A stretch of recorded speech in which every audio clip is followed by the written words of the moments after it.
ദേവപഞ്ചമി ഭാഗം 38. എന്തു പറ്റി ആര്യൻ സാർ? മുത്തശ്ശിയെ ഹോസ്പിറ്റലിലേക്ക് കൊണ്ടുപോയിട്ട് ഓഫീസിലേക്ക് വരാന്ന് പറഞ്ഞിട്ട് അവിടെ നിന്നും സിദ്ധു ചോദിച്ചതും അതിനുള്ള മറുപടി പറയാതെ നീ ഇപ്പൊ ഫ്രീ ആണോ എന്നാണ് ആര്യൻ ചോദിച്ചത്. ഫ്രീ ആണോന്ന് ചോദിച്ചാ അല്ല, പക്ഷേ നിനക്ക് വേണ്ടി ഫ്രീ ആകാൻ എനിക്ക് പറ്റും. സിദ്ധു പറഞ്ഞതും ശരി ഞാൻ അങ്ങോട്ട് വരാം എന്ന് പറഞ്ഞുകൊണ്ട് അവൻ ഫോൺ കട്ട് ചെയ്തു. ആര്യൻ അവിടെ നിന്നും വേഗം സിദ്ധുവിന്റെ ഓഫീസിലേക്ക് ചെന്നു. അവനെയും കൂട്ടി അവൻ അവരുടെ റിസോർട്ടിലേക്കാണ് പോയത്. അവിടെയുള്ള കായലിന്റെ തീരത്ത് അവർ ഇരുന്നു. കാറിൽ ഇരുന്നിട്ടും അവിടെ വന്നിരുന്നിട്ടും ഒന്നും മിണ്ടാതിരിക്കുന്ന ആര്യനെ കണ്ടതും നീ സത്യത്തിൽ എന്നെ എന്തിനാ കൂട്ടിക്കൊണ്ടുവന്നത്? എനിക്കവിടെ പണിയൊന്നും ഇല്ലാന്ന് കരുതിയത് കൊണ്ടാണോ? എന്തോ ആര്യന് കാര്യമായിട്ട് സംഭവിച്ചിട്ടുണ്ട് എന്ന് മനസ്സിലായിട്ടും അവൻ ഒന്നും പറയാതെ ഇരിക്കുന്നതിന്റെ കുറച്ച് ദേഷ്യത്തിൽ സിദ്ധു ചോദിച്ചു, ഞാൻ നിന്നോട് ഒരു കാര്യം പറയാൻ പോവാണ്. എന്റെ മനസ്സിൽ നിന്നോട് പറയാത്ത ഒരേ ഒരു കാര്യം. പക്ഷേ ഇന്ന് എനിക്ക് അത് നിന്നോട് പറയേണ്ടി വരുന്നു. കാരണം ഇല്ലെങ്കിൽ എനിക്ക് ഭ്രാന്ത് പിടിക്കും എന്ന് തോന്നി. ആര്യൻ പറഞ്ഞു. നീ കാര്യം പറയ് ആര്യ. കാര്യം സീരിയസ് ആണെന്ന് മനസ്സിലായത് കൊണ്ട് അതേ ഗൗരവത്തിൽ തന്നെ സിദ്ധു ചോദിച്ചു. പിന്നീട് ആര്യൻ പഞ്ചമി വിവാഹം കഴിക്കാൻ വേണ്ടി 3 വർഷത്തെ എഗ്രിമെന്റ് വെച്ചത് മുതൽ ഇന്ന് ഹോസ്പിറ്റലിൽ വെച്ചുണ്ടായ സംഭവം, അവൾ വീട്ടിൽ വന്ന് ചോദിച്ച ചോദ്യവും എല്ലാം ആര്യൻ പറഞ്ഞു. എല്ലാം കേട്ട് ഞെട്ടിത്തെറിച്ച് നിൽക്കുകയായിരുന്നു സിദ്ധു. നീ എന്തൊക്കെയാണ് ആര്യ ഈ പറയുന്നത്? വിവാഹം കഴിച്ചത് എഗ്രിമെന്റ് വെച്ചിട്ടാണെന്നോ? നിനക്ക് എന്താ പറ്റിയത്? എടാ, നീ അതിന്റെ ഭവിഷ്യത്തുകൾ ആലോചിച്ചിട്ടുണ്ടോ? നിന്നെ വിവാഹം കഴിച്ച് 3 വർഷം കഴിയുമ്പോ, നീ അവളെ ഡിവോഴ്സ് ചെയ്ത് കഴിയുമ്പോ ആ പെൺകുട്ടി 2ാം വിവാഹക്കാരിയാണ്. പിന്നെ എല്ലാവരും ആദ്യ ഭർത്താവ് ഉപേക്ഷിച്ച ഒരു പെണ്ണായിട്ട് മാത്രമേ അവളെ കാണൂ. അപ്പോ അവളെ വിവാഹം കഴിക്കാൻ വരുന്നവരും അവരുടെ വീട്ടുകാരും അങ്ങനെയല്ലേ കാണൂ? ചിലപ്പോൾ അവൾക്ക് പിന്നീട് വിവാഹം കഴിക്കാൻ കിട്ടുന്നത് പോലും ഭാര്യ മരിച്ചവരോ ഡിവോഴ്സ് ആയവരോ ആയിരിക്കും. നിനക്ക് പിന്നെ അത് പ്രശ്നമല്ലല്ലോ. നിനക്കിപ്പോ മറ്റൊരു പെണ്ണിനെ കുറിച്ച് ചിന്തിച്ചില്ലെങ്കിലും നിനക്ക് വേറെ വിവാഹം കഴിച്ചില്ലെങ്കിലും ജീവിക്കാം. പക്ഷെ അതിന് പിന്നെ ആരുണ്ട്? അച്ഛനില്ല, അമ്മയില്ല. എന്നിട്ടും അത് നിന്നോട് ചോദിച്ചത് നിന്റെ കുഞ്ഞിന് വേണ്ടിയാണ്. നിന്റെ കുഞ്ഞിന് മുലപ്പാൽ കൊടുക്കാൻ വേണ്ടിയാണ് അത് ചോദിക്കുന്നത്. ഒരു കുഞ്ഞിനെ കൊടുക്കുമോ എന്ന്. അപ്പോ നിന്റെ കുഞ്ഞിനെ അത് എത്രത്തോളം സ്നേഹിക്കുന്നുണ്ട് എന്ന് നീ ഒന്ന് മനസ്സിലാക്കണം ആര്യ. സത്യത്തിൽ നീ ഇങ്ങനൊരു വിവാഹം കഴിച്ചപ്പോ എനിക്ക് ചെറിയ സംശയം ആദ്യമേ ഉണ്ടായിരുന്നു. പിന്നെ നീ ഇങ്ങനെയാണല്ലോ എന്ന് ഞാൻ കരുതി. പഞ്ചമിയെ എനിക്ക് മുൻപരിചയം ഒന്നുമില്ലെങ്കിലും അതൊരു പാവമാണ് എന്ന് എനിക്ക് തോന്നിയിട്ടുണ്ട്. ഇത്രയും വലിയൊരു ബിസിനസ് ഉണ്ടായിട്ട് പോലും അതൊന്നും നോക്കാതെ പഠനത്തിന് ശേഷം അത് ഏറ്റെടുത്ത് നടത്താം എന്ന് പറഞ്ഞ് തൽക്കാലത്തേക്ക് അതെല്ലാം മറ്റൊരാൾക്ക് വിട്ടുകൊടുത്ത് ജീവിക്കുന്ന ഒരവസ്ഥ. അവരെ പേടിച്ച് ആ പെങ്കൊച്ച് മര്യാദക്ക് ജീവിച്ചിട്ടുണ്ടാവില്ല. ഒന്ന് ഓർത്തു നോക്കണേ. അച്ഛനും അമ്മയ്ക്കും ഒരേ ഒരു മകളായിട്ട് രാജകുമാരിയെ പോലെ ആയിരിക്കും ശ്രീനിവാസൻ സാറും അദ്ദേഹത്തിന്റെ ഭാര്യയും ആ പഞ്ചമിയെ വളർത്തിയിട്ടുണ്ടാവുന്നത്. അവരുടെ മരണശേഷം നേരെ തിരിഞ്ഞു. സ്വന്തം വീട്ടില് ആ പെൺകുട്ടി ആ വീട്ടിലെ ആശ്രിതരായി മാറി. പഠിക്കാൻ പോലും അവരുടെ അനുവാദത്തിനായി കാത്തുനിന്ന്. അതിനു പകരം അവർ ചോദിച്ചത് അവളുടെ അച്ഛന്റെ സമ്പാദ്യമായിരുന്നു. അതുപോലും അവർക്ക് കൊടുത്ത് പഠനത്തിനു വേണ്ടി അവൾ ഇറങ്ങി തിരിച്ചു. ഇപ്പൊ നിന്നെ വിവാഹം കഴിച്ചതിന്റെ പേരിൽ അവരുടെ ശത്രുവായി മാറി. ഇനി നീ പഞ്ചമിയെ ഉപേക്ഷിച്ചു കഴിഞ്ഞാൽ നിന്നോടുള്ള വാശിയും അവർ ആ പെണ്ണിനോട് തീർക്കും. അതിലും നല്ലത് നിന്റെ ആവശ്യം കഴിയുമ്പോ, അതായത് 3 വർഷത്തെ ആവശ്യം കണ്ടിട്ടായിരിക്കും 3 വർഷം നീ പറഞ്ഞിരിക്കുന്നത്. ആ 3 വർഷത്തെ ആവശ്യം കഴിയുമ്പോ അതിനെ നീ കൊന്നു കളഞ്ഞേക്ക്. സിദ്ധാർത്ഥ് പറഞ്ഞതും ആര്യൻ അവനെ ദേഷ്യത്തോടെ നോക്കി. നീ എന്നെ നോക്കണ്ട. പിന്നെ അത് ജീവിച്ചിരുന്ന ഒരുപാട് അനുഭവിക്കേണ്ടി വരും. നീ വിഷമിക്കേണ്ട. നിന്റെ ആഗ്രഹം നടന്നല്ലോ. അത് മാത്രമല്ല, 3 വർഷമാകുമ്പോഴേക്കും നിന്റെ മോൾക്ക് എത്ര വയസ്സാകും? 4 വയസ്സാകും. LKG UKG ഒക്കെ ആവും. പിന്നെ നിന്റെ മോൾക്ക് പഞ്ചമിയുടെ ആവശ്യമില്ല. അവളെ നന്നായിട്ട് നോക്കാൻ നിന്റെ അമ്മയും ചെറിയമ്മമാരും, ചിലപ്പോ ആരോഗ്യ പ്രശ്നങ്ങളൊന്നുമില്ലെങ്കിൽ മുത്തശ്ശിയും കാണുമായിരിക്കും. അതുകൊണ്ട് നീ പേടിക്കണ്ട. അവളുടെ ജീവിതത്തെക്കുറിച്ച് നീ ആലോചിക്കണ്ട. അതിന്റെ ജീവിതം എങ്ങനെയായാലും നമുക്കെന്താടാ? എനിക്ക് നീ പറഞ്ഞാണ് അവളെ പരിചയം. ഇപ്പോ നിന്റെ ഭാര്യ ആയതുകൊണ്ട് എനിക്ക് അതിനോട് ഒരു സ്നേഹമുണ്ട്, ഒരു ഇഷ്ടമുണ്ട്. നീ ഇപ്പോ എന്നോട് കാര്യങ്ങൾ തുറന്നു പറഞ്ഞത് നന്നായി. ഞാനൊരു അകലം വിട്ടേ ഇനി പെരുമാറൂ. അല്ലെങ്കിൽ പിന്നെ അതിനെന്തെങ്കിലും സംഭവിച്ചാ എനിക്ക് സങ്കടാവും. പിന്നെ ആ കൊച്ചു നിന്നോട് ഒരു കുഞ്ഞിനെ ചോദിച്ചു. അത് നിന്റെ സ്വത്തടിച്ചു മാറ്റാനൊന്നുമല്ലല്ലോ. നിന്റെ സ്വത്ത് കിട്ടിയിട്ട് വേണ്ടല്ലോ അതിന് ജീവിക്കാൻ. അത് മാത്രമല്ല, ഈ 3 വർഷം കഴിഞ്ഞ് പോകുമ്പോ നീ എന്തായാലും വെറും കൈയോടെ ആ പെണ്ണിനെ വിടില്ല. നീ വിട്ടാലും മുത്തശ്ശി വിടില്ല. അതുകൊണ്ട് കാര്യമായിട്ടൊരു കോമ്പൻസേഷൻ കൊടുത്തു കഴിഞ്ഞാ നിനക്ക് പിന്നെ വിഷമിക്കേണ്ട ആവശ്യമില്ല. നിനക്ക് വിഷമമൊന്നും കാണൂല. അതുകൊണ്ട് മതി, നിർത്ത് സിദ്ധു. മനസ്സിന് ഒരു സമാധാനം കിട്ടാനാണ് ഞാൻ നിന്നോട് വന്ന് പറഞ്ഞത്. എന്നിട്ട് ആര്യൻ പറഞ്ഞുകൊണ്ട് അവിടെ നിന്നും എഴുന്നേറ്റ് കായൽ തീരത്തേക്ക് നടന്നു. സിദ്ധാർത്ഥ് അവന്റെ പുറകെ ചെന്ന് നിന്നു. എന്നിട്ട് എന്താ ആര്യ? ഞാൻ നിന്നോട് കാര്യങ്ങൾ പറഞ്ഞു തന്നേയുള്ളൂ. അതും നിന്റെ ഭാഗം നിന്നല്ലേ ഞാൻ സംസാരിച്ചത്. പിന്നെ എന്താ പ്രശ്നം? സിധു, നീ എന്നെ കളിയാക്കുകയാണ് എന്ന് മനസ്സിലാക്കാൻ എനിക്ക് പറ്റുന്നുണ്ട്, ആര്യൻ ദേഷ്യത്തോടെ പറഞ്ഞു. ആണോ? ഞാൻ നിന്നെ കളിയാക്കിയാണ് പറയുന്നത് എന്ന് മനസ്സിലാക്കാൻ നിനക്ക് പറ്റുന്നുണ്ടോ? എനിക്ക് തോന്നുന്നില്ല. കാരണം നിനക്ക് മറ്റുള്ളവരെ മനസ്സിലാക്കാൻ പറ്റുന്ന എനിക്ക് തോന്നുന്നില്ല. അതുകൊണ്ട് നിന്റെ തോന്നൽ മാത്രമാണ് ഞാൻ നിന്നെ കളിയാക്കിയെന്ന് സിദ്ധാർത്ഥ് പറഞ്ഞു. സിദ്ധു, മതി. ഞാൻ അവളെ രക്ഷിക്കാൻ വേണ്ടിയാ ചെയ്തത്. അവൾക്ക് സ്വന്തം കാലിൽ നിൽക്കാനായി കഴിഞ്ഞ അവൾ ആ ബിസിനസ് എല്ലാം അപ്പോഴേക്കും എനിക്ക് ശരിയാക്കി ഇപ്പോഴുള്ള പ്രതിസന്ധികളെല്ലാം മാറ്റി അവളെ ഏൽപ്പിക്കാൻ സാധിക്കും. അപ്പോൾ അവൾക്ക് പിന്നീട് ആ ബിസിനസ് നോക്കി നടത്തി നന്നായി തന്നെ ജീവിക്കാൻ പറ്റും. അവളുടെ അച്ഛൻ ആഗ്രഹിച്ചതുപോലെ Ambattu DP export, Ambattu Devapanchami export എന്ന ആ ബിസിനസ് അമ്പാട്ട് ശ്രീനിവാസൻ എന്ന അദ്ദേഹത്തിന്റെ സ്വപ്നമായിരുന്നു. മകൾ ഏറ്റെടുത്ത് ആ ബിസിനസ് നടത്തണമെന്ന്. അതിനുവേണ്ടിയാണ് അദ്ദേഹം അവളെ പഠിപ്പിച്ചതും അവൾക്ക് ഓരോ കാര്യങ്ങൾ പറഞ്ഞു കൊടുത്തുകൊണ്ടിരുന്നതും. അത് നോക്കി നടത്താൻ അവളെ പ്രാപ്തയാക്കി അവളെ സ്വന്തം കാലിൽ നിർത്താനാണ് ഞാൻ ശ്രമിച്ചത്. ഇപ്പോ അവൾക്ക് അതിന് പറ്റില്ല എന്ന് തോന്നിയത് കൊണ്ടാണ് എനിക്ക് വെറുതെ ചെന്നവളെ സഹായിക്കാൻ പറ്റില്ല. അവളെ സഹായിക്കണമെങ്കിൽ ഞാൻ അവളുടെ ആരെങ്കിലും ആയിരിക്കണം എന്ന് തോന്നി. അതുകൊണ്ടാണ്, ആര്യൻ പറഞ്ഞു. ഓ, നീ അവളെ സഹായിക്കാനാണോ വിവാഹം കഴിച്ചത്? ആണല്ലേ. ഞങ്ങൾക്ക് വിവാഹം കഴിക്കുന്നത് ജീവിതത്തിൽ നമുക്ക് എന്ത് പ്രതിസന്ധി വന്നാലും സന്തോഷം വന്നാലും സങ്കടം വന്നാലും എല്ലാം നമ്മുടെ കൂടെ ഇങ്ങനെ നിൽക്കുന്ന ഒരാള്. സങ്കടം വന്നാൽ ഒന്ന് ചേർത്ത് പിടിച്ച് കരയാനും സന്തോഷം വന്നാൽ കെട്ടിപ്പിടിച്ച് സന്തോഷ നിമിഷങ്ങൾ പങ്കുവയ്ക്കാനും ഒരാൾ വേണം. സ്നേഹിക്കാനും പ്രണയിക്കാനും. അതിനോടൊപ്പം തന്നെ നമ്മുടെ കുഞ്ഞുങ്ങൾക്ക് ജന്മം നൽകി നമ്മളെ ഭർത്താവ് എന്ന പദവിയിൽ നിന്നും മകൻ എന്ന പദവിയിൽ നിന്നും മാറ്റി അച്ഛൻ എന്ന ഒരു പദവിയിലേക്ക് ആക്കി തരുന്ന നമ്മുടെ പാർട്ട്ണർമാർ, നമ്മുടെ ഭാര്യമാർ. അവരുടെ ജീവൻ കൊടുത്താണ് അവർ ഓരോ കുഞ്ഞുങ്ങളെയും ജന്മം നൽകുന്നത്. അവർക്ക് ഭ്രാന്തായിട്ടല്ലത്, നമ്മളോടുള്ള സ്നേഹമാണ് നമ്മുടെ കുഞ്ഞുങ്ങൾക്ക് അവർ ജന്മം നൽകുന്നത്. അപ്പോൾ അത്രയും റിസ്ക് എടുക്കുന്ന സ്ത്രീകൾ, അവരെ ബഹുമാനിക്കേണ്ടേ നമ്മൾ? അവരെ ചേർത്ത് പിടിക്കേണ്ടേ നമ്മൾ? അതിനായിട്ടാണ് ഞങ്ങളെല്ലാം വിവാഹം കഴിക്കുന്നത്. അല്ലാതെ 3 വർഷത്തെ എഗ്രിമെന്റ് വെച്ച് അവളുടെ ജീവിതം സേഫ് ആക്കാൻ വേണ്ടി ഒരു പുരുഷനും ഒരു സ്ത്രീയെയും വിവാഹം കഴിച്ചതായി എനിക്കറിയില്ല.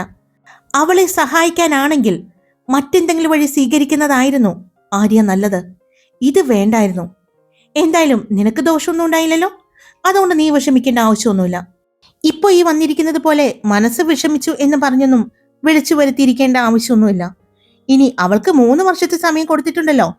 അവൾ സ്വമേധയാ ഒപ്പിട്ട് തന്നതല്ലേ. അനുഭവിക്കാൻ അവൾ തയ്യാറായിട്ടല്ലേ നിന്റെ ഭാര്യ പദവി 3 വർഷത്തേക്ക് സ്വീകരിച്ചിരിക്കുന്നത്. അതുകൊണ്ട് കുറ്റബോധത്തിന്റെ ഒരു തരി പോലും നിനക്ക് വേണ്ട. അവളുടെ ജീവിതം അവളായിട്ട് തന്നെ നഷ്ടപ്പെടുത്തി. അങ്ങനെ കണ്ടാ മതി. ഇത് പറയാനാണോ നീ എന്നെ വിളിച്ചു വരുത്തിയത്?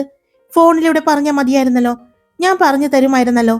സിദ്ധാർത്ഥ് ഉള്ളിലെ ദേഷ്യവും അമർഷവും എല്ലാം കൂടി ഇങ്ങനെയാണ് പുറത്തേക്ക് വിട്ടത്. ആര്യൻ അവനെ ഒന്ന് നോക്കി. ആര്യന്റെ ദേഷ്യവും സങ്കടവും എല്ലാം സിദ്ധാർത്ഥ് കണ്ടെങ്കിലും അത് കാണാത്തതുപോലെ നിന്നു. ആ, അല്ലെങ്കിൽ പിന്നെ ആര്യ, മറ്റൊരു കാര്യം ചെയ്യാം. നിനക്ക് 3 വർഷത്തെ എഗ്രിമെന്റ് കഴിയുമ്പോ അവളെ വേണ്ട എന്നല്ലേ നീ പറഞ്ഞത്? അങ്ങനെയാണെങ്കിൽ നീ പറഞ്ഞതുപോലെ വേറെ ആർക്കെങ്കിലും അവളെ ഇതുപോലെ കൊടുക്കാം. എടാ മതി, കുറെ നേരമായി നീ എന്നെ. ആര്യൻ പറഞ്ഞുകൊണ്ട് സിദ്ധാർത്ഥന്റെ ഷട്ടിൽ പിടിച്ചു. ആര്യന്റെ മുഖം ദേഷ്യം കൊണ്ട് ചുവന്നു. കൈയിലെയും നെറ്റിയിലെയും ഞരമ്പെല്ലാം പിടഞ്ഞെടുത്ത് കാണാൻ പറ്റുന്നുണ്ടായിരുന്നു. സിദ്ധുവിന്റെയും ആര്യന്റെയും കണ്ണുകൾ തമ്മിൽ പരസ്പരം ഉടക്കി. പിന്നെ ഞാൻ എന്താ നിന്നോട് പറയേണ്ടത്? നിനക്കില്ലേ ആര്യ സഹോദരിമാര്? അവളുടെ പ്രായം തന്നെയല്ലേ അവൾക്കും ഉള്ളൂ. ആര്യന്റെ കൈ ഷട്ടിൽ നിന്ന് പിടിച്ചു മാറ്റിക്കൊണ്ട് സിദ്ധു ചോദിച്ചു. ഒരു പക്ഷേ അവളുടെ അച്ഛനും അമ്മയും ഉണ്ടായിരുന്നെങ്കിൽ അവൾക്ക് ഇങ്ങനൊരു അവസ്ഥ വരില്ലായിരുന്നു. പറഞ്ഞിട്ട് കാര്യമില്ല, അതിന്റെ വിധി ഇതാണ്. എന്തായാലും അവള് പറഞ്ഞതുപോലെ ഒരു കുഞ്ഞിനെ നീ കൊടുക്കണ്ട. അത് പിന്നെ നിന്റെ മോളോടുള്ള സ്നേഹം കൊണ്ടാണ് അത് പറയുന്നത്. നല്ല മനസ്സുള്ള കുട്ടിയാണ്, അതുകൊണ്ടാ ദൈവം ഇത്രയും അതിനെ പരീക്ഷിക്കുന്നത്. ഞാൻ എന്തായാലും സംസാരിച്ചോളാം. അവൾക്ക് പറഞ്ഞ് മനസ്സിലാക്കി കൊടുക്കാം. ഈ കാര്യങ്ങൾ സംസാരിക്കാനൊന്നും ആരുമില്ല അതിന്. കൂട്ടുകാരോടോ ആരോടും പറഞ്ഞിട്ടുണ്ടാവില്ല ഈ ഒരു കാര്യം. ഇപ്പൊ നീ എന്നോട് പറഞ്ഞ് ആശ്വാസം കണ്ടെത്തി. പക്ഷെ അവൾക്ക് ആരോടെങ്കിലും പറയാൻ പറ്റുമോ? ഇല്ല, പറയുകയോ ഇല്ല. എനിക്ക് ഉറപ്പുണ്ട്. കുറച്ച് നാളെ ആയിട്ടുള്ളൂ, കുറച്ച് ദിവസങ്ങളെ ആയിട്ടുള്ള പരിചയമേ ഉള്ളൂ. എങ്കിലും ആ കുട്ടി ആരോടും പറയില്ല, അതുറപ്പാണ്. സിദ്ധു, ഞാൻ ഞാൻ എന്താ ചെയ്യേണ്ടത്? ഞാൻ ചെയ്തത് തെറ്റാണെന്ന് ഞാൻ ഇപ്പോഴും വിശ്വസിക്കുന്നില്ല സിദ്ധു. കാരണം ഞാൻ അന്ന് അങ്ങനെ ചെയ്തില്ലായിരുന്നെങ്കിൽ ഒരു പക്ഷേ അവളെ വന്ന് ശ്രാവൺ കൂട്ടിക്കൊണ്ടു പോകുമായിരുന്നു. എനിക്ക് എന്ത് കാര്യം പറഞ്ഞ് അവളെ ഇവിടെ പിടിച്ചു നിർത്താൻ പറ്റുമായിരുന്നു? നീ അതെന്താ ആലോചിക്കാത്തത്? ആര്യൻ ചോദിച്ചു. ശരി, നീ പറഞ്ഞത് ഞാൻ സമ്മതിച്ചു. പക്ഷെ ഞാൻ ചോദിക്കുന്ന ഒരു കാര്യത്തിന് നീ എനിക്ക് വ്യക്തമായിട്ട് മറുപടി പറഞ്ഞാൽ ഞാൻ നിന്റെ കൂടെ നിൽക്കാം, സിദ്ധാർത്ഥ പറഞ്ഞു. കാര്യം എന്താണ് എന്ന് അറിയാനുള്ള ഭാവത്തിൽ നിന്നു ആര്യൻ. നിനക്ക് ആ പെങ്കൊച്ചിനെ വിവാഹം കഴിച്ചാല് എന്താ കുഴപ്പം? ഇപ്പോ കഴിച്ചതുപോലെയല്ല, നിന്റെ ജീവിതത്തിലെ എല്ലാ അർത്ഥത്തിലും അവളെ കൂടെ കൂട്ടിയ എന്താ ആര്യ കുഴപ്പം? ഇനി അരുന്ധതി നിന്റെ മനസ്സിൽ ഇപ്പോഴും ഉണ്ടോ? അതാണോ നീ അവളെ? അരുന്ധതിയോ? പണ്ടും ഉണ്ടായിട്ടില്ല, ഇപ്പോഴും ഇല്ല. അപ്പോ നീ ചോദിക്കും എന്റെ കുഞ്ഞ് എങ്ങനെ ഉണ്ടായി എന്ന്. ഏതോ ഒരു ദുർബല നിമിഷത്തില് എന്നൊന്നും പറയാൻ ഞാനില്ല. അവളുടെ ചതി, ആ ചതി മാത്രമാണ്. പക്ഷെ അതിൽ എനിക്കിപ്പോ സങ്കടമില്ല. എന്റെ മോളെ കാണുമ്പോൾ എനിക്ക് ഒട്ടും സങ്കടം തോന്നുന്നില്ല. പിന്നെ എന്താ കുഴപ്പം? അവള് പഞ്ചമി നല്ല കുട്ടിയാണ്, നിനക്ക് നന്നായിട്ട് ചേരും. ഇപ്പൊ അവള് നിന്റെ കുഞ്ഞിന് വേണ്ടിയാണ്, അവൾ പ്രസവിക്കാത്ത നിന്റെ കുഞ്ഞിന് വേണ്ടിയാണ് നിന്നോട് ചോദിക്കുന്നത് എനിക്കൊരു കുഞ്ഞിനെ തരുമോ എന്ന്. എന്തുമാത്രം ഇഷ്ടമുണ്ടായിട്ടാവും ആര്യ നമ്മുടെ നാഗമോളോട്. അവളുടെ നല്ല മനസ്സ് അത് കാണാതെ പോവല്ലേ. ഇപ്പോഴത്തെ കാലത്ത് ഇങ്ങനെയൊക്കെ ഒരു പെൺകുട്ടിയെ കിട്ടാന്ന് പറഞ്ഞ അത് ഭാഗ്യമാണ്. ഞാൻ പറയുന്നത് നീ അനുസരിക്കണമെന്ന് ഞാൻ പറയില്ല. പക്ഷെ ഒരു കാര്യം നീ ഓർക്കണം, ജീവിതത്തിലെ ഇനിയുള്ള കാലം മുഴുവനും എനിക്ക് എന്റെ മകൾ മാത്രം മതിയെന്ന് പറഞ്ഞ് ജീവിക്കാൻ അതിന് മാത്രം പ്രായമൊന്നും നിനക്കായിട്ടില്ല. പിന്നെ നിനക്കുള്ളത് ഒരു മകളാണ്. അവൾക്ക് പല ഘട്ടങ്ങളിലും അമ്മയുടെ സാമീപ്യം ആവശ്യമായി വരും. നീ നിന്റെ അമ്മയോടും ചെറിയമ്മമാരോടും ആരോടും മിണ്ടാതെ നടക്കുന്നത് പോലെ അവളും നിന്റെ മകളാണെങ്കിൽ അതുപോലെ തന്നെ ചെയ്താൽ ആ കുട്ടി ഒറ്റപ്പെട്ടു പോയില്ലേ? ഇപ്പോഴാണെങ്കിൽ അവൾക്ക് ദേവയെ ഒരുപാട് ഇഷ്ടമാണ്. ഇപ്പൊ നിന്റെ ജീവിതത്തിലേക്ക് അവളെ കൂടെ കൂട്ടുകയാണെങ്കിൽ അത് നിന്റെ മകൾക്ക് വേണ്ടിയാകരുത്, നിനക്ക് വേണ്ടി നീ കൂടെ കൂട്ടുകയാണെങ്കിൽ ഇത്രയും നാളും എടുത്ത തീരുമാനങ്ങളിൽ നിന്നും ഏറ്റവും നല്ലൊരു തീരുമാനമായി മാറും അവളെ നിന്റെ ജീവിത അവസാനം വരെ കൂടെ കൂട്ടുക എന്നത്. ആലോചിച്ച് തീരുമാനിക്ക്. കൂടെ എന്തിനും ഞാനുണ്ടാകും. പക്ഷെ തെറ്റ് കണ്ടാൽ തെറ്റാണെന്ന് പറഞ്ഞു തന്നെ ഞാൻ കൂടെ ഉണ്ടാകും. അവൾ നല്ല കുട്ടിയാണ്, നിനക്ക് ചേരും. നീ ഇതുവരെ അറിയാത്ത പ്രണയം, ഇതുവരെ ഒരു ഭാര്യയിൽ നിന്നും അറിയാത്ത സ്നേഹം, വിശ്വാസം, പരസ്പരം പങ്കുവയ്ക്കല്, ഇതെല്ലാം നിനക്ക് അവളിൽ നിന്നും അറിയാൻ പറ്റും. എനിക്കുറപ്പുണ്ട്. നല്ലൊരു അച്ഛന്റെയും നല്ലൊരു അമ്മയുടെയും മകളാണ്. സ്നേഹിച്ച് ജീവിച്ച ഒരു നല്ല ഫാമിലിയായിരുന്നു അവളുടെ. അതുകൊണ്ട് സ്നേഹിച്ച് ജീവിക്കുന്ന അച്ഛനെയും അമ്മയെയും കണ്ടു വളർന്ന അവൾക്കറിയാം എങ്ങനെയാണ് ഭാര്യ ഭർത്താവ് എന്ന് പറഞ്ഞാൽ. അതുകൊണ്ട് നിനക്ക് നല്ലൊരു ഭാര്യയായിട്ടും നിന്റെ ഈ മക്കൾക്കും ഇനി ഉണ്ടാകാൻ പോകുന്ന മക്കൾക്കും നല്ലൊരു അമ്മയായിട്ടും അവൾ ഉണ്ടാകും. ഞാൻ ഉറപ്പു തരാൻ. വേണമെങ്കിൽ നീ ഒന്ന് അവളെ ചെറുതായിട്ട് ഒന്ന് സ്നേഹിച്ചു നോക്ക്. തിരിച്ച് അവൾ നീ സ്നേഹിക്കുന്നതിന്റെ 1000 ഇരട്ടി തിരിച്ചു തരും. എന്നിട്ട് നീ ഇന്ന് അവളെ ചോദിച്ചതിനുള്ള മറുപടി കൊടുക്ക. ഇത് പറഞ്ഞുകൊണ്ട് സിദ്ധു ആര്യന്റെ തോളിൽ പതിയെ പിടിച്ചു. എല്ലാവരും പറയുന്നത് പോലെ പുലിക്കാട്ടിൽ ആര്യവീർ അത്ര ദുഷ്ടനൊന്നുമല്ല എന്നെനിക്കറിയാം. സ്നേഹിക്കാൻ അറിയാത്തവൻ, ആരെയും വകവയ്ക്കാത്തവൻ, അച്ഛനെയും ചെറിയച്ഛന്മാരെ പോലും ഭരിക്കുന്നവൻ, അഹങ്കാരി എന്നെല്ലാം എല്ലാവരും പറയുമ്പോഴും എന്റെ ആര്യൻ എന്താണെന്ന് എനിക്ക് നന്നായിട്ട് അറിയാം. അതുകൊണ്ട് പറയുകയാണ്, നിനക്ക് സ്നേഹിക്കാൻ പറ്റും. ഭഗവാൻ ശിവൻ ശിവന്റെ പാതിയെ സ്നേഹിച്ചതുപോലെ അത്രയും ഗാഢമായി നിനക്ക് നിന്റെ പെണ്ണിനെ സ്നേഹിക്കാൻ പറ്റും. ശ്രമിച്ചു നോക്ക് ആര്യവീർ വീരേന്ദ്രനാഥ് പുലിക്കാട്ടിൽ. ചിരിച്ചുകൊണ്ട് സിദ്ധു അവനെ ചേർത്ത് പിടിച്ചു. കുറച്ചു നേരം കൂടി അവർ രണ്ടുപേരും അവിടെ നിന്നും സംസാരിച്ചതിന് ശേഷമാണ് ആര്യൻ തിരിച്ച് വീട്ടിൽ എത്തുന്നതും. വീട്ടിലെത്തിയതും ആര്യൻ സോഫയിലിരിക്കുന്ന മുത്തശ്ശിയെ കണ്ടു. മുത്തശ്ശിയുടെ അടുത്തേക്ക് ചെന്നു. എന്തുപറ്റി മുത്തശ്ശിക്ക്? വയ്യായിക വല്ലതും തോന്നുന്നുണ്ടോ? അവൻ ചോദിച്ചു. ഇല്ല. മുത്തശ്ശി മെഡിസിൻ കഴിച്ചായിരുന്നോ? അവൻ ചോദിച്ചു. കഴിച്ചു. പഞ്ചമി മോള് എനിക്ക് എടുത്തു തന്നു. എന്ന് മൂളിക്കൊണ്ട് അവൻ അവിടെ ചുറ്റുമൊന്ന് നോക്കി. അവന്റെ നോട്ടം കണ്ട മുത്തശ്ശി ആര്യനെ തന്നെ നോക്കിയിരുന്നു. നീ ആരെയാണ് നോക്കുന്നത്? കുഞ്ഞിനെയാണോ? മുത്തശ്ശി ചോദിച്ചു. ആ അതെ, അവൻ പെട്ടെന്ന് പറഞ്ഞു. ഇപ്പോ ഭക്ഷണം കൊടുത്തിട്ട് ദേഹത്ത് മുഴുവനും ആക്കിയെന്ന് പറഞ്ഞിട്ട് കുളിപ്പിക്കാൻ വേണ്ടി കൊണ്ടുപോയിട്ടുണ്ട് മോള് റൂമിലേക്ക്, മുത്തശ്ശി പറഞ്ഞു. നീ എന്തെങ്കിലും കഴിച്ചായിരുന്നോ? മുത്തശ്ശി ചോദിച്ചു. ഇല്ല. എന്നാൽ ചെന്ന് കഴിക്ക്. പഞ്ചമിയും കഴിച്ചിട്ടില്ല എന്ന് തോന്നുന്നു. കുഞ്ഞിന് ഭക്ഷണം കൊടുക്കുന്നത് കണ്ടായിരുന്നു. അപ്പോ മോള് കഴിക്കുന്നുണ്ടായിരുന്നില്ല. ആര്യൻ കയ്യിലെ വാച്ചിലേക്ക് സമയം നോക്കി. സമയം 2 മണിയായിരിക്കുന്നു. നീ ഭക്ഷണം കഴിക്കാൻ പോകുമ്പോ മോളെ കൂടി വിളിക്ക്, മുത്തശ്ശി പറഞ്ഞു. അതിന് മറുപടിയൊന്നും കൊടുക്കാതെ ആര്യൻ അവിടെ നിന്നും എഴുന്നേറ്റ് മുകളിലേക്ക് നടന്നു. റൂമിന്റെ വാതിക്കൽ ചെന്ന് നിന്നിട്ട് അകത്തേക്ക് കയറാൻ എന്തോ ഒരു മടി പോലെ തോന്നി. പിന്നെ ഡോറ് തുറന്ന് അകത്തേക്ക് കയറിയപ്പോൾ കണ്ടു കുഞ്ഞിന് ഡ്രസ്സ് മാറ്റി കൊടുത്തുകൊണ്ടിരിക്കുന്ന പഞ്ചമിയെ. ഡോറ് തുറക്കുന്ന ശബ്ദം കേട്ട് പഞ്ചമി തിരിഞ്ഞു നോക്കിയപ്പോൾ അകത്തേക്ക് വരുന്ന ആര്യനെ കണ്ടതും അവൾ പെട്ടെന്ന് നോട്ടം മാറ്റി. കുഞ്ഞിനെ ശ്രദ്ധിക്കാൻ തുടങ്ങി. കുഞ്ഞിന്റെ തലമുടിയെല്ലാം നന്നായി ചീകി ഒതുക്കി കെട്ടിവെച്ചുകൊണ്ട് കുഞ്ഞിന്റെ കവിളിലും ദേഹത്തും എല്ലാം പൗഡർ ഇട്ടുകൊടുക്കുന്നതും എല്ലാം നോക്കി ആര്യൻ നിന്നു. പിന്നെ അവൻ ഡ്രസ്സിംഗ് റൂമിലേക്ക് ഡ്രസ്സ് മാറാനായി പോയ ആ സമയം പഞ്ചമി കുഞ്ഞിനെയും കൊണ്ട് വേഗം റൂമിന് പുറത്തേക്ക് ഇറങ്ങാൻ പോയതും അവളുടെ ആ നീക്കം മനസ്സിലാക്കി എന്നതുപോലെ പെട്ടെന്ന് ആര്യൻ ഡ്രസ്സിംഗ് റൂമിന്റെ ഡോറ് തുറന്ന് പുറത്തേക്ക് വന്നു. പഞ്ചമി, ഭക്ഷണം എടുത്തു വയ്ക്ക്, ഒരുമിച്ച് കഴിക്കാം. ഭർത്താവിനു വേണ്ടി കാത്തിരുന്നതല്ലേ ഭാര്യ? ആര്യൻ പറഞ്ഞുകൊണ്ട് അവളുടെ മുഖത്തേക്ക് നോക്കി. അവൾ ഞെട്ടലോടെ അവന്റെ മുഖത്തേക്ക് നോക്കി നിൽക്കുന്നത് കണ്ടതും ആര്യന്റെ ചുണ്ടിൽ ഒരു ചെറു പുഞ്ചിരി വിരിഞ്ഞെങ്കിലും അത് മറച്ചുകൊണ്ട് അവൻ വീണ്ടും ഡ്രസ്സിംഗ് റൂമിലേക്ക് പോയി. എന്നാൽ അവൻ പറഞ്ഞത് കേട്ട് അങ്ങനെ തന്നെ നിന്നുപോയി പഞ്ചമി. ഡ്രസ്സിംഗ് റൂമിന്റെ മിററിന്റെ മുന്നിൽ നിന്ന ആര്യന്റെ ചുണ്ടിൽ ഒരു പുഞ്ചിരി തെളിഞ്ഞു വന്നു. അവളുടെ അപ്പോഴത്തെ ആ മുഖഭാവം ഓർത്തപ്പോൾ അവന് ശരിക്കും ചിരി വന്നു. എന്റെ കൂടെ എന്നെ യാതൊരു ഉപാധികളും ഇല്ലാതെ എന്നെ സ്നേഹിച്ച് എന്നെ പ്രണയിച്ച് എന്റെ കൂടെ നിൽക്കാൻ നീ തയ്യാറാണെങ്കിൽ ഈ ആര്യവീർ നിനക്ക് മാത്രം സ്വന്തമായിരിക്കും. നീ പറയാതെ തന്നെ നിന്റെ ആഗ്രഹങ്ങൾ മുഴുവനും ഈ ആര്യൻ സാധിച്ചു തന്നിരിക്കും. അതിലിപ്പോൾ നീ ചോദിച്ച എന്റെ കുഞ്ഞുങ്ങൾ പോലും ഉണ്ടാകും.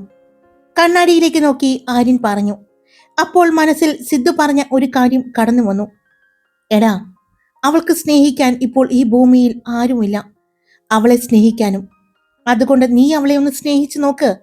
അവളുടെ മുഴുവൻ സ്നേഹവും അവളുടെ കരുതലും നിനക്കും നിന്റെ കുഞ്ഞുങ്ങൾക്കും തരും. ഇപ്പോൾ അവൾ സ്നേഹിക്കുന്നത് നിന്റെ മകളെയാണ്. അതുകൊണ്ടാണ് ആ മകൾക്ക് വേണ്ടി അവൾ നിന്നോട് ഒരു പെണ്ണും ആവശ്യപ്പെടാത്ത 3 വർഷങ്ങൾ മാത്രം നിലനിൽക്കുന്ന ദാമ്പത്യ ജീവിതത്തിന് പോലും അവൾ ഒരു കുഞ്ഞിനെ ആവശ്യപ്പെട്ടത്. സ്നേഹിക്കുന്നവർക്ക് വേണ്ടി എന്തും ചെയ്യാനുള്ള ഒരു മനസ്സുണ്ടടാ അവൾക്ക്. സ്നേഹിക്കെ ആര്യ, നിന്റെ താലിയുടെ അവകാശിയെ. പ്രാണൻ തന്ന് അവൾ നിന്റെ കൂടെ നിൽക്കും, നിന്നെ പ്രണയിക്കും, സ്നേഹിക്കും. ഇത് എന്റെ ഉറപ്പാണ്. ആര്യന്റെ മനസ്സിലേക്കും തലയിലേക്കും ചെവിയിലേക്കുമെല്ലാം അവന്റെ ആ വാക്കുകൾ പ്രതിധ്വനിച്ചു കൊണ്ടിരുന്നു. ഹായ്, എല്ലാവരും സുഖമായിട്ടിരിക്കുന്നോ? ഞാൻ സുഖമായിട്ടിരിക്കുന്നു. അപ്പൊ സ്റ്റോറി ഇട്ടിട്ടുണ്ട്. ഇഷ്ടപ്പെട്ട ലൈക്ക് ചെയ്യാനും നിങ്ങളുടെ അഭിപ്രായങ്ങൾ കമന്റ് ചെയ്യാനും സബ്സ്ക്രൈബ് ചെയ്യാതെ കേൾക്കുന്നവരുണ്ടെങ്കിൽ സബ്സ്ക്രൈബ് ചെയ്യാനും മറക്കല്ലേ. Love you all. It's me Karthika.